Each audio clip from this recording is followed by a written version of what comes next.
Hello दोस्तों, नमस्कार। मैं आरती शुक्ला आप सभी के बीच एक प्यारा सा सोहर गीत लेके आए। आप लोग जरूर सुनना और कमेंट बताना गीत कैसी है। अमवा फरई दुई चारी होतई मिली झपसवा नहीं मिली झपसवानी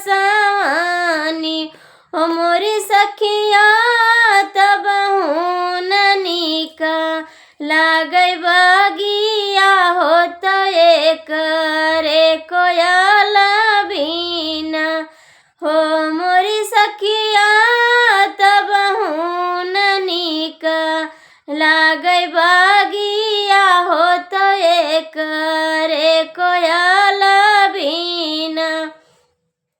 नैहर में भैया दुई चारी हो भभिया 10-12 हो भभिया 10-12 हो मोरे सखिया तब निकला गनाई हर तो एक हरे मैया बीना हो मोरी सखिया तब निकला गनाई हर तो एक हरे मैया बीना हो।